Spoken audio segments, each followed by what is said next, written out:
Shri Ganesha Sharada Gurubhyo Namaha Agajanana Padmarkam Gajananam Aharnisham Anekadam Bhaktanam Ekadantam Upasmahe. Welcome back to this listening for chapter 3 of Ganesha Purana. In the last chapter, chapter 2, there are two very important aspects of psychology. The first aspect is about the moment when, whether he's a king or whatever is his power level, the moment he has found that he is no longer capable of discharging his duties, either because of the age when he becomes old or because he got sick and his health conditions are not permitting him to continue as a king, at that very moment he would leave his powers to whoever inherit the kingdom from him. Maybe in this case it is his own son, or maybe it is to somebody else. He used to give up the kingdom and the person should leave to the forest and start practicing spirituality. This is the first aspects of psychology, that when you are no longer capable of delivering your power, when you are no longer capable of delivering your duties, that very moment you should retire from the life. It's basically equivalent to retiring from this world and start thinking about the next world. This is the first aspect that we see here. But we don't see this in the today's generation, that most of them, even beyond they cross the age of 80, 90 years, when they're about to meet their death, any moment of time they may be dying, and even at that moment, they still want to continue in the power and they never give it up to their next generation. And with this, it is not only they, it is their subjects, the people who are ruled by them, people who are governed by them, people who are supposed to be taken care of by them. Everyone suffer because of this. And the next generation is not yet prepared because they are never given an opportunity to take over the powers, because they have never been trained. Because of that reason, the whole kingdom and everyone who are under them will going to suffer. Even a lion, even a tiger, even a simple animal in the forest always trains their children to be ready for tomorrow. And then, when a time comes, they just leave them independent to take care of their life. And today, this may not happen. And the elders, if they continue to hold on to the power till death, then when the next generation will going to take care of themselves as well, the people whom they are supposed to take care of. This is the first aspect. The second aspect here is, even the most righteous person who has done everything right, perfect, the most perfect gentleman also has, for no reasons of whatever they did in that life, though we say karma comes back, the karma may not be because of this life. And even such the perfect person, if he faces something in his life, here the king is struck with leprosy. He has never done anything bad in his whole life, because in the past, in the previous chapters, we have heard his rightful life. But still, we give a solace. We say, probably it is because of some karma that you had done in your previous life, and that has stuck you now. In the following chapters, we will going to see what probably he would have done by the great Maharshi Brigu. Who will going to explain what the king has done his previous birth. Whether we believe it, accept it or not, that's a secondary thing. But psychologically, at some point of a time, when we are struck with a bad luck, a simple assumption that probably I had done something bad in my previous life and that has struck me now, gives me a small relief. Okay, that is something probably I had done bad in my previous life. Let me now correct it in this life. Let me not do anything bad in this life that I will have to suffer in the future life. So this is the concept of reincarnation. That you do something bad in this life, it will going to follow you in your next life. You may not be able to suffer it in this life, but you may in the next life you may have to suffer, because something bad that you have done in your previous life, you may be suffering in this life. This is the concept. These are the two psychological concepts that we have seen based upon Indian philosophy. Let's now continue. But now in the last chapter, the king is ready to leave for the forest, but his ministers, his own wife, his son, none of them were ready to allow him to go to the forest, leaving his kingdom. But still, at the end of it, he commands his son, Hemakantha, and ask him to take care of the kingdom so that he would be allowed to leave to the forest peacefully. Now, in the third chapter, Suta Goswami he continues, rising up and taking his son by the hand, the king Hemakantha to a room upstairs in the palace where they often took counsel. This is usually a place where the king and his son used to sit together and discuss about how to take care of the whole kingdom. In this room stood a golden Risingasana. It's basically the Simhasana, which is basically the seat of the king, which was bedecked with the most precious stones. It was inlaid with pearls and coral that shine like the palace of Indra. Father and son sat together on the throne. Although there were only two of them, there appeared to be many reflected in every gem. Concern for his son and his family's honor, the king spoke first about personal conduct and then of the art of politics. Now is the time. As the king retires to the forest, he is supposed to hand over the powers. Not just that, he should also preach his son regarding the duties as a son, duties as a family person, duties as a king. His duty is what in Indian philosophy is called as dharma. King Somakantha said one should rise before dawn, before the sun rises. It's called as Brahma Muhurta. In the early morning, 3:30. That is when it is considered as 3:30 is what is considered as a Brahma Muhurta. Before the rise of the sun, person should rise and should perform all his morning duties and then should worship the god. That's what is supposed to be considered as a healthy practice of getting up early every day. Sitting in a clean place, one should meditate on his guru. Then one should meditate upon Mother Earth and ask her to patiently accept the touch of one's feet upon her. We walk over this earth. The earth is considered as a lifeless being everywhere. But in India, we assume the the land, the mother, its land as a mother earth, so that we first, our day begins with pardoning. We ask, we apologize to Mother Earth that I'm putting my feet on you because it's inevitable for me. For all my duties and conduct, I need to walk over you. Oh, my Mother Earth, please pardon me for this great sin of me. So, with that positive note, he starts with this is the beginning of the humility. The day begins with humility. The day begins with worshipping Guru, the one who has given me all the knowledge. He should sit in a clean place and should meditate on his Guru and the Mother Earth so that that day begins with humility. The whole day will allow him to remain very peaceful person.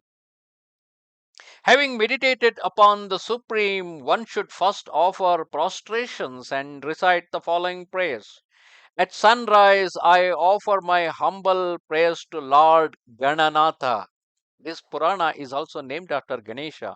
Some other video I'll going to explain you about why exactly we begin the day or we begin every work with a reference to Lord Gananatha. That is something special in the very shape of Ganesha that is essential for us to follow in the beginning of every activity. Prayers to Lord Gananatha, who is the cause of this manifestation, who awards boons to the demigods such as Brahma and others, abounds in the agamas, awards the results of the activities of dharma. Dharma means religiosity, artha, economic development, the kama, sense gratification. Every person in their life, they strive for these three things. It's called as dharma, artha, and kama. These are three, the first of the four purusharthas. That means the purpose for which a person lives. That means to be a religious. Religious doesn't mean that he's supposed to be doing the worship or anything. Here, dharma is not about the religion. Dharma is about what he is supposed to perform. As most, it's about the dutifulness. A dutifulness as a husband, dutifulness as a son, dutifulness as a king, dutifulness as in various capacities in which that person works. To be dutiful all the time. That's what is called as dharma. And economic development, which is very essential. You need to make money. And if you cannot make money, how the livelihood will continue? That's necessary. You need to make money. And the karma, whatever money you earn, you need to also enjoy your sense gratification. You need to enjoy whatever money you earn. And if you simply go on earning money, it makes no sense. But in earning money, or even in taking care of all your needs of the senses, it means even in enjoying that money, one need to be dutiful. That is how they are bound to the duties.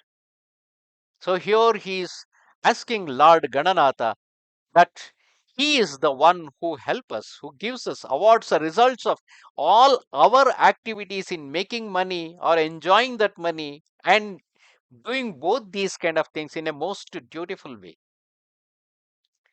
Who is the cause of liberation for the human race at the end of it? Why I'm born on this earth? Why should I? Why? What exactly is the reason because of which I'm born as a human being? In search of it, in the quest of it. Generally, the first three of the Purusharthas, we do it along with the others, along with our wife and other relations. That's because you cannot make money, or you cannot enjoy, or you cannot be dutiful in the absence of others. It needs to be done in the presence of others. But the last one, that is your quest for why I am born in this earth. What is the purpose of life? In this quest, you are alone. People won't be there with you. You will be on the journey of this exploration on your own. And this is what is called as moksha, the last of them. So, in that path, in the path of liberation, the person walks alone. Anyway, we'll come back to the story. So, he prays like this. He is beyond words. He is the beginning and he has unlimited incarnations. He is beyond the beginning. He existed even before the beginning of everything. He exists even after the end of all those things. That shows his eternal quality.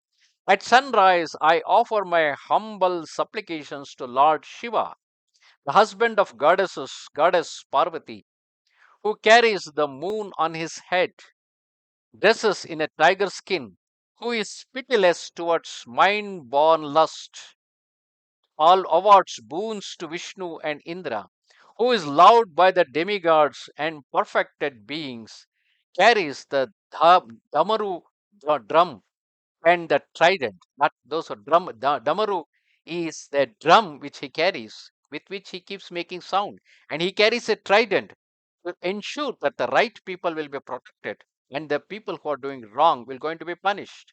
He wears the garland of snakes, and who is Parvati's, who is Puru's enemy. That means those who are doing a bad things, he is the enemy for all those kind of people. Why there is a reference here to Lord Shiva? Lord Shiva has his own speciality in the life. He is not decorated with the ornaments, he is decorated with snakes. He wears a skin of a tiger or a skin of a deer. And in some cases, it says a skin of an elephant. Because those were the days when they were not wearing, people were wearing generally the very expensive clothes. Whereas Lord Shiva wears simply the skin, like all the forest dweller. And he has so many other qualities. The very family of Shiva has several specialities. There is a serpent in his neck, which is August, which is the the enemy of mouse on which Ganesha travels. And his son, Shiva's son, Subramanya, he travels on a peacock. And the peacock is the enemy of serpent. And in the vehicles on which Shiva and Parvati, the husband and wife, they travel, Shiva travels on a bull, whereas Parvati travels on a lion. And bull and the lion, they are all enemies to each other. And here is a symbolic nature. In a family, there are many aspects which are opposing each other. Peacock wants to eat the snake. Snake wants to eat the mouse. Bull wants to fight with the lion. Lion wants to kill the bull. And these are all the things which the Shiva's family have within them. But even then, they live a peaceful life. In the life, there is no guarantee that we will be always live together. Live together in the sense that we are not simply made for each other. There are many things, many imbalances, many things which are opposing each other. Yet we need to find some peacefulness in the life. That is why in the morning we need to remember Shiva, not just Shiva, Shiva, Parvati, and his whole family, and give us the same courage to live in a life in spite of all odd things in our life. At sunrise, I offer my humble supplication to Lord Vishnu, the husband of goddess Lakshmi, who possesses great strength, manifests unlimited incarnations for the protection of divine souls, dwells in the ocean of milk, who is the controller of demigods, who is the supreme god, dispeller of darkness, defeats all of his enemies, and who is the cause of their liberation. How many such gods we're going to remember in the morning, but each of them, we remember them for their own special qualities. If Shiva and his family is remembered for the reason of being having so many odds in their life, in their family, yet they live a peaceful life. So give us the same strength. In the same fashion, we worship in the morning the Lord Vishnu and his consort, goddess Lakshmi. That's basically because Lakshmi is a goddess of wealth. We need wealth, and without wealth, you cannot live the life. And Lord Vishnu is the embodiment of the courage. He has killed so many demons. And unless and until you have the courage, having simply the wealth makes no sense. You should also be able to protect the wealth. You should also be able to enjoy the wealth.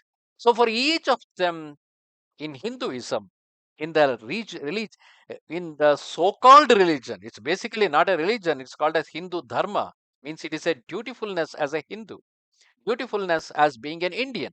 What we are supposed to be what's supposed to be our lifestyle living in this country. We remember these gods in the morning for a specific purpose. Give us the wealth, give us the courage to protect the wealth, allow us to live a peaceful life in spite of having all odds in between us.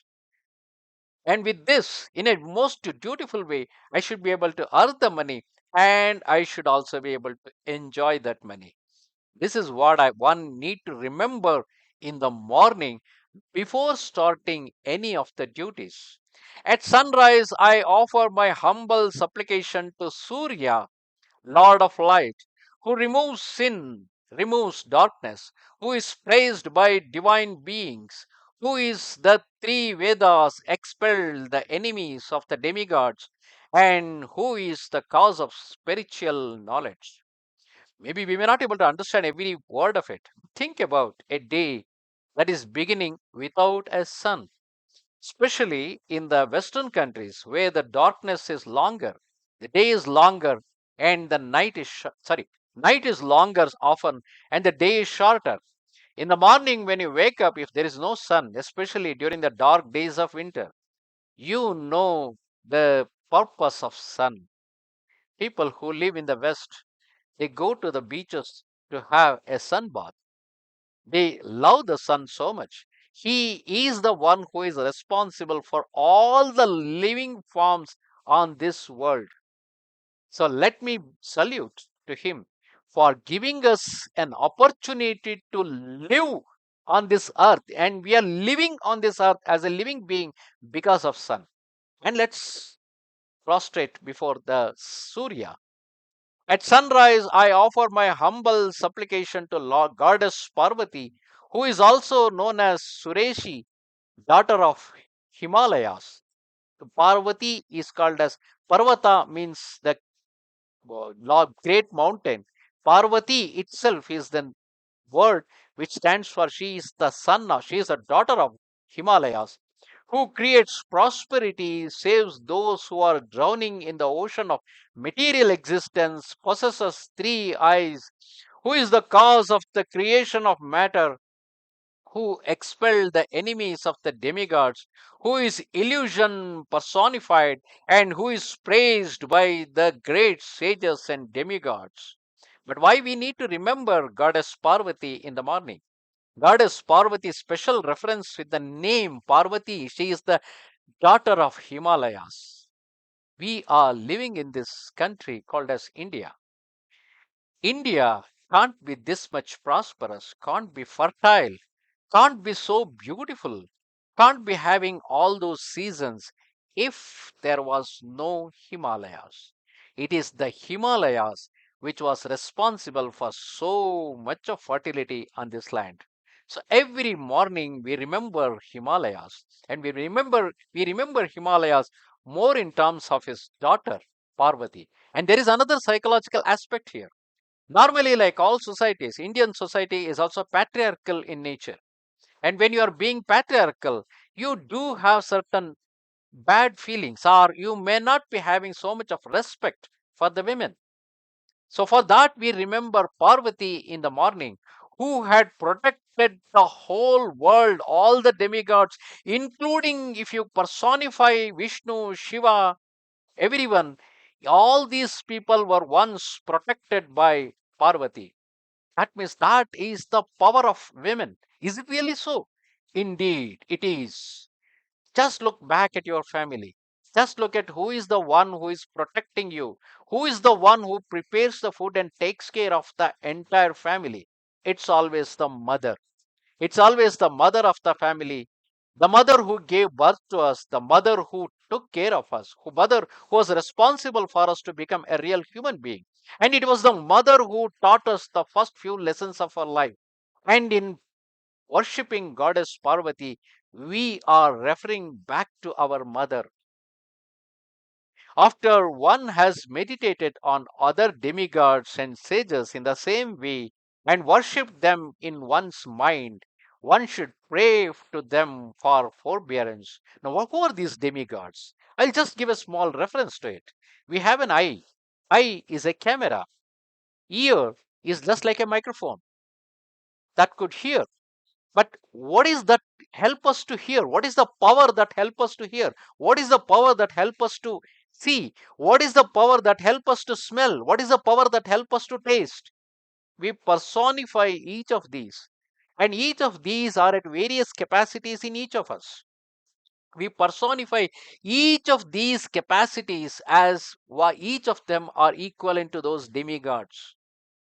So that is the reason why we have the strength of all these things. Because of that reason, our body, we could able to do our duties in this body. And it is because of that reason one need to salute to all these capacities, and these capacities are personified into the so-called demigods. Now, Varuna, who is the demigod for the water in our body. Agni, who is the demigod who is responsible for the fire in our body. So, likewise, it goes for every aspect in our body, right up to our cells. We have the demigods who are whom we assume that they are protecting this, and without them, the heart cannot beat, the brain cannot function, and these are not doing activity at our command. They are doing at the activity at the command of these personified gods, and we salute to them for allowing us to live in this world.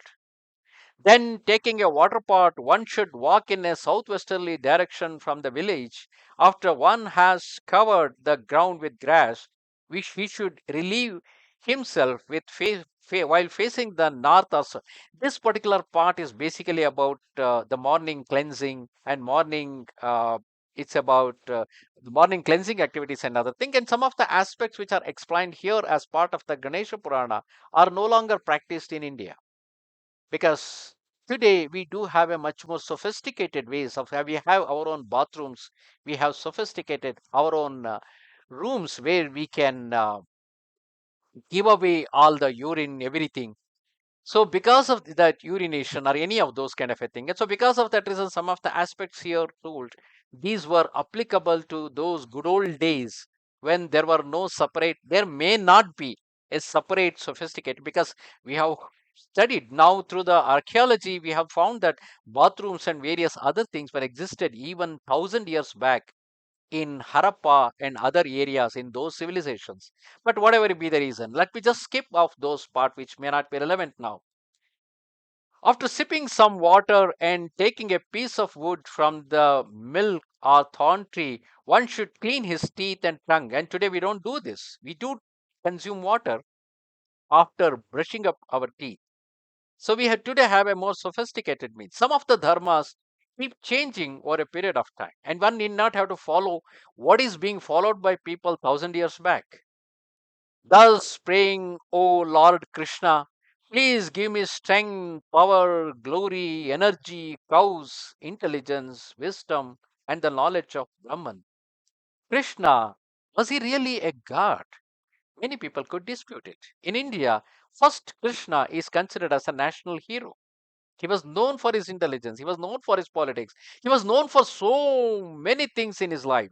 The protector of cow, protector of his kingdom, protector of the right things, so many things. He gave Bhagavad Gita. He was a national hero. And every hero over a period of time is considered as equivalent to a demigod, and then he will be raised to the level of a god himself.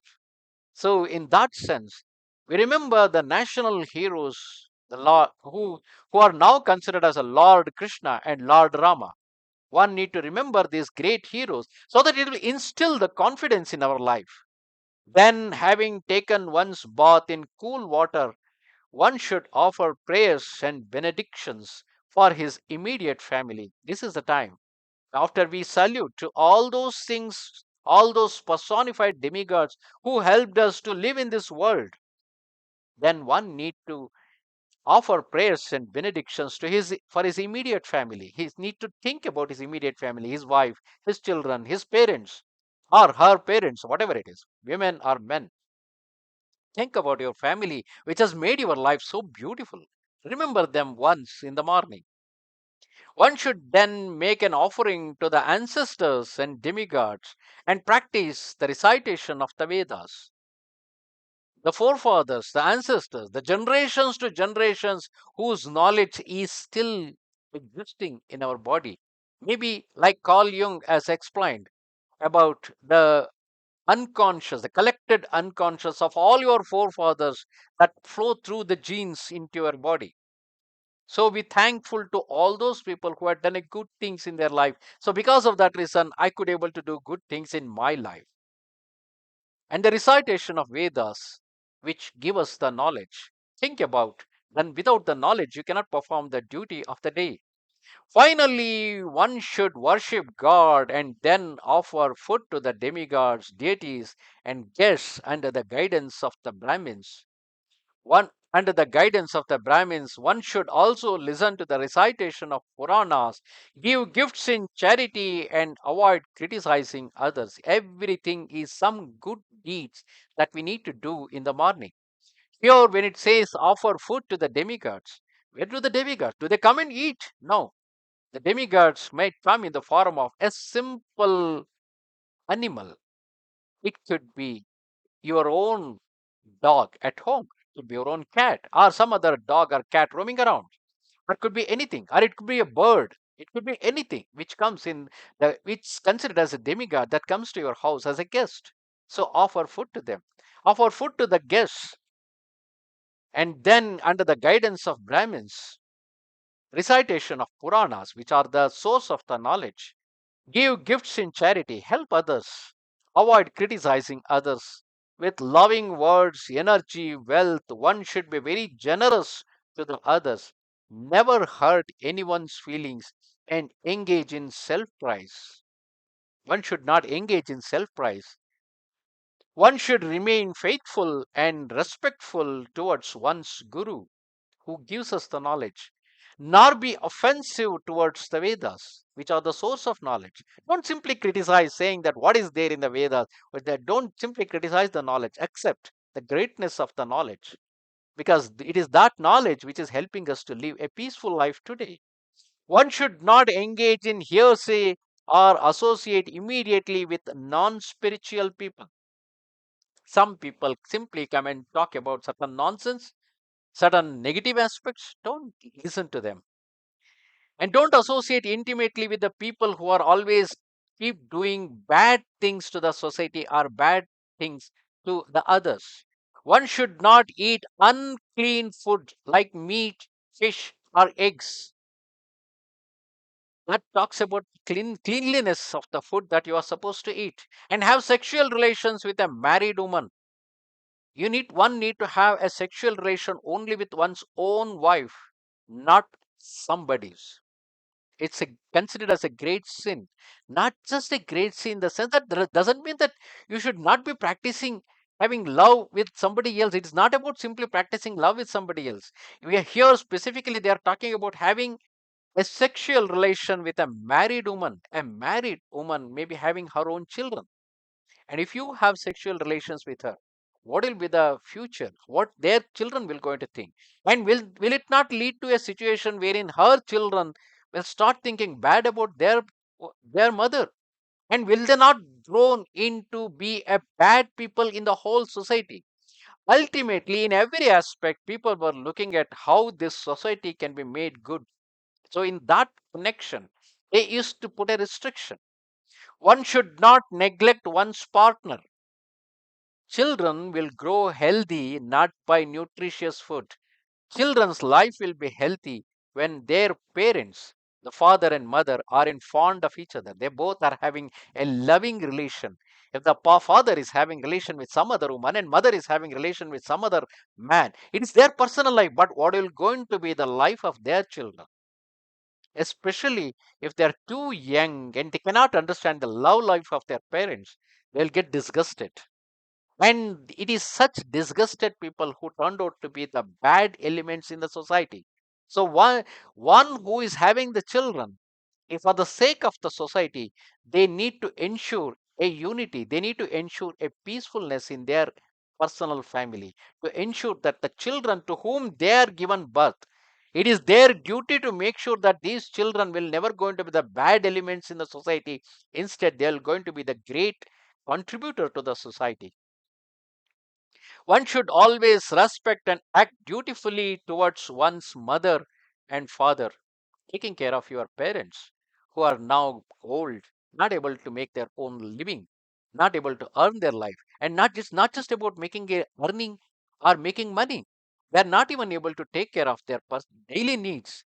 So one need to take care of them. Guru and the cows. Guru is one who is always involved in gaining knowledge and distributing it to the and spreading that knowledge to the entire society. And it is the same guru who has contributed his knowledge, that which is helpful for me in the today's life. And I need to be respectful towards my guru. And if required, I need to take care of him. And then lost the cows. Why specifically cows? Indian society was primarily dominant with agrarian society. And in an agrarian society, cow is a means to take care of your lands. And the cows are treated as a part of their family. Just like how you take care of the members of your family, the cows are also treated as mother. The cows are also treated as your father. Cows are also treated as your children. So they used to consider them as part of their family because it is with the cow's milk that they have grown up. It is with the cow's help that they could able to till the land. And it is because of that reason they pay a lot of respect to the cows. It is not that Gohatya is wrong.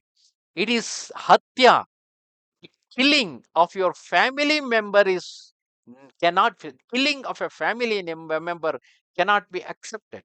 You can't kill your father, you can't kill your mother and eat them up. And that is the reason why Gohatya is generally assumed banned in this culture. Go is that means the cow is given with so much of respect, not just because the demigods are living in that. Demigods live in our body also. Demigods live in the body of every living organism, but specifically cow is part of the family because we grow up drinking its milk. We grow up along with our cows, and we have such a kind of a bonding relation with the cow, and that's why we take care of it. One should give food and clothes to the weak, blind, and poor. Most importantly, always be truthful in speech and honest in all of the one's dealings. Those who are virtuous, remember, these are the things which, as a son, as a person, as a human being, as a king, he is supposed to follow. But why he is supposed to follow all these things?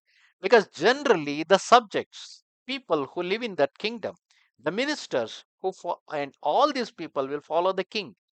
Because the king is doing these things, there is always a possibility they consider the king as a role model, and the whole country should follow what the king is doing. So the king is supposed to be remain as ideal.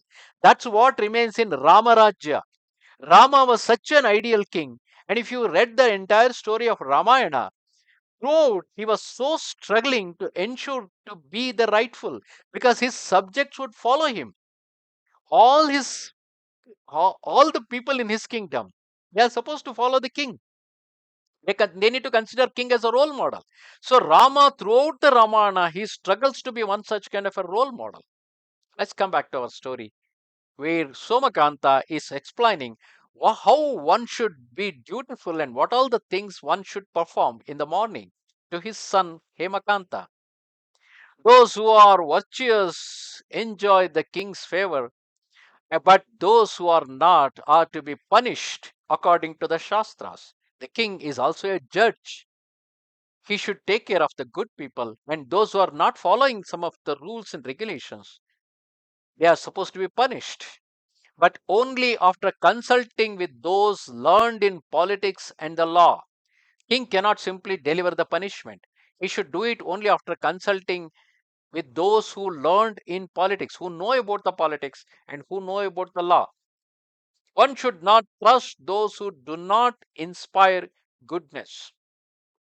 If one wants to survive, do not have excessive confidence in those who are egoistic.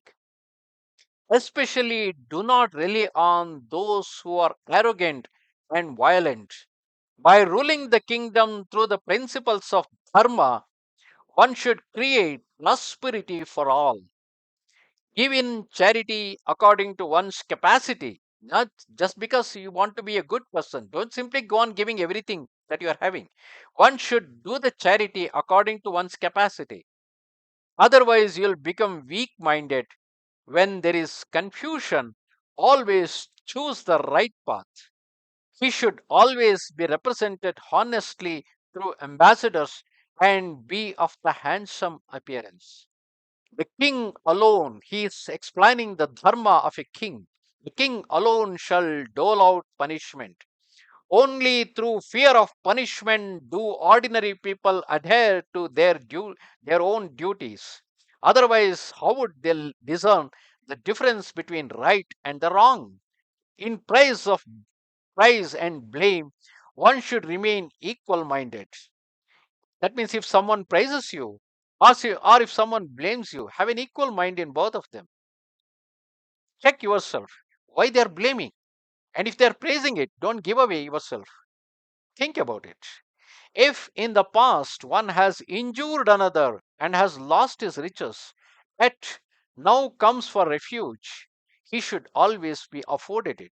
For some reason, if someone has lost the riches and got injured, the king is supposed to take care of them. The advice of spies who wander around in various other enemy kingdoms and bring the information, not just in other kingdom, in his own kingdom, it is a spy who wander around and bring the information regarding what the subjects are thinking, what the subjects are talking. Advice of the spy should be utilized for the protection of the kingdom.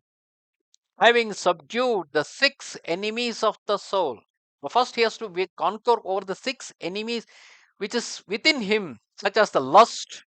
One should strive to conquer the rest, which include anger, greed, pride, jealousy, and egoism. These are all the enemies which reside within us, on whom one need to conquer. An excellent king sees to the livelihood of everyone and not the deprivation of his subjects. The demigods, public parks are places of worship. He is supposed to take care of all of them. To attain renown, One should give gifts and charity during the recommended phases of the moon to do the good things. Recommended phases of the moon means specifically according to the uh, days, according to the days, whether it is a Purnima day, the full moon day, or the no moon day, or Ekadashi, various other days which are considered as the days according to the moon waxing and other aspects. He should not issue commands to his friends or divulge secret other than one's partner. You can share certain things with your wife or one with your husband, not everything with your friends. One, he should help cows that are in need and release the Brahmin from debt. A person who is involved in gaining the knowledge, often for his own reasons, he might have fall in a debt. And it is a king's duty to protect him, because a person who is involved in gaining the knowledge, a Brahmin, is not having a source of his own income. It is a king's duty to take care of them. He should never tell a lie or abandon dharma. He should captivate the hearts of his minister, subjects, and dependents, and he should always pay homage to Vishnu and the Brahmins. The sutta explains the last part of the story. Somakantha taught his son everything about political conduct as it is presented in the Vedas. This knowledge brings about peace and is very pleasing to everyone. Noticing that the hour was auspicious, the king summoned his ministers. They immediately gathered together many Brahmins that were expert in Vedic knowledge and skilled in sacrificial rites, that means the yajna. Then the king invited other kings and queens, his own friends, the city chiefs, and in all the citizens to witness the consecration of his own son. This is essential. When a new king takes care of the kingdom, that should be known to everybody who are the stakeholders in the wealth of the or the upcoming of the kingdom. So he has invited everybody, and in front of all of them, he has put his son Hemakantha in his position as a king. After the king worshipped Ganesha and Shiva, he then asked for his mother's blessings. Why Ganesha and Shiva? Ganesha, because he is now going to he is now going to get into a new aspect of his life. And Shiva, because Shiva is responsible for Virakta Jivana, austere life. That means a life without any material comforts. That's why he is now worshipping Shiva. He then asked for his mother's blessing, one who gave birth to him, and performed his own renunciation ceremony. He then refreshed the Brahmins with fruit juices and completed his son's consecration to the accompaniment of Vedic hymns. Somakantha then made the following statement to his three principal advisors. The king said, "Here is my son, ministers. Be very careful. He is in your hands alone. The ministers are the one who are the learned people, and they are supposed to take care of the kingdom and also their king, to ensure that the king always walks in a righteous path. In the same way as those who are skilled in politics carry out my orders. All these days you are carrying out my orders. You are taking care of me. Similar to the way you are taking care of me, now please take care of my son and ensure that this kingdom will remain peaceful. They too, including the chiefs of the cities, should also obey the command of the king." Thus ends the third chapter of Upasana Khanda of the glorious Ganesha Purana, called Description of Conduct, how one is supposed to perform. Please listen to that carefully. Namaste Sharada Devi, Kashmir Puravasini, Twamaham Prarthaye Nityam Vidya Danancha Dehimi. Namaste. Goodbye.